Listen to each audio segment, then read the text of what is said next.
So let's go back to the day the phone rang. Mitch, you answered the phone, but Cris, you felt there was something different about that ring. So can you talk about the emotions that you were feeling at that moment? Oh my gosh, so many mixed emotions. He came out, it was unbelievable. He came out and I knew he was upstairs and he came out and I could see this glow on him. And I knew it was a physician and I felt it.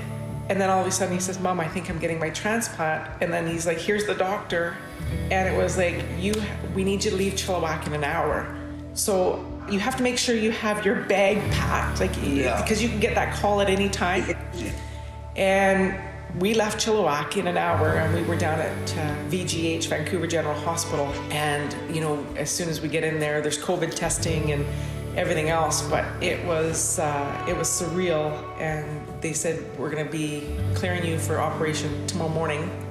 And it ended up happening later that evening, the following day. So the waiting was just intense and scary and, oh my gosh.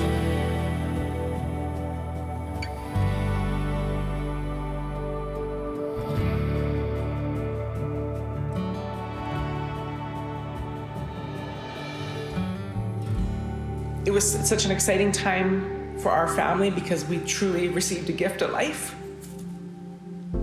But so sad because somebody else had lost their life. So it was very, what I didn't want to have happen to my son had happened to another person's family. And I will be forever grateful. And I don't know who this family is because it's an anonymous donor. But my gosh, if they ever see this, their loved one saved his life, and they will always live through Mitchell. Yeah. Cris, that was so beautifully stated. It came right from your heart.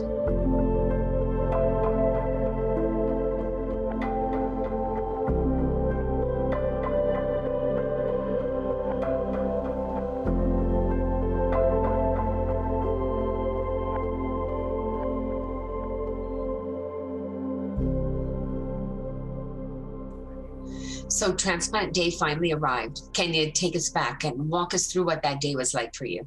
It hurt. Surgery afterwards, that was painful, but I'm not really afraid of surgery. So I was pretty happy about it. My mom was scared, but I was fine with it. I was scared. You're there worried that something goes wrong in the surgery, and it's a 5-hour surgery in total. And when they go in, you can't see them afterwards. You can't see them until the next day. And you can't even be at the hospital at this point. So it was very scary, but when I received the phone call that everything went well and he was doing well, it was a relief. It was a huge relief. And the challenges around everything right now too, with COVID, the next day being at the hospital, you were only allowed one person for a maximum of 2 hours a day. So it was basically myself, my neighbor, she drove me to the hospital that night with Mitch and came down with me because my husband, his stepdad, was away at work. So he received the phone call and he was in north at Fort McMurray at the time. He got in his vehicle and drove home, and he was home within a day, Mitch's stepdad, to be there for us.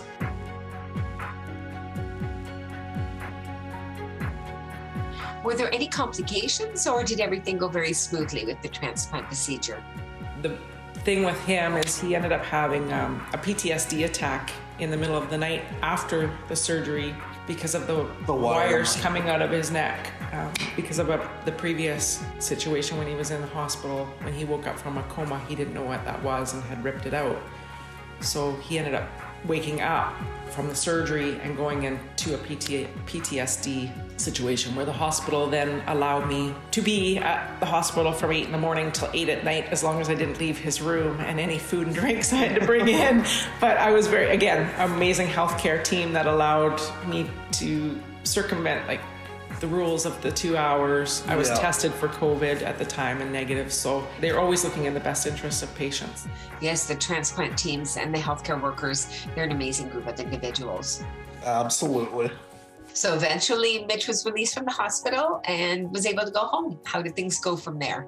The one thing I want to say is when we were in the hospital after he had come out of the surgery, because we're from Chilliwack and he was in VGH, the commute, the Kidney Foundation met us at the hospital and had found a location for us to be able to stay out close to the hospital, because what I don't think people also understand is when you have a transplant, you now have to be at that Vancouver hospital 3 times a week. For the first month for checking and everything. So they helped us to find a place to stay out there that was less money, so we were able to stay as a family.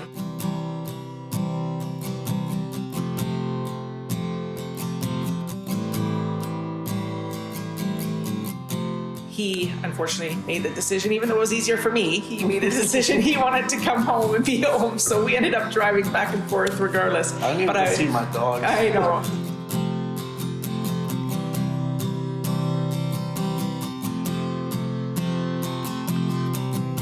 But I was very, very thankful that I don't think people realize the support that is there for that as well, and how much goes into helping families post-transplant. And, you know, if we weren't in Chilliwack, where we couldn't have made the decision to come back here, people that are in different areas of the province, pretty amazing, because if you had a hotel out there, I don't know about you, but a lot of families, that would be very, very difficult.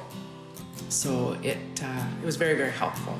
For more of my story coming up next on Kidney Plugged In.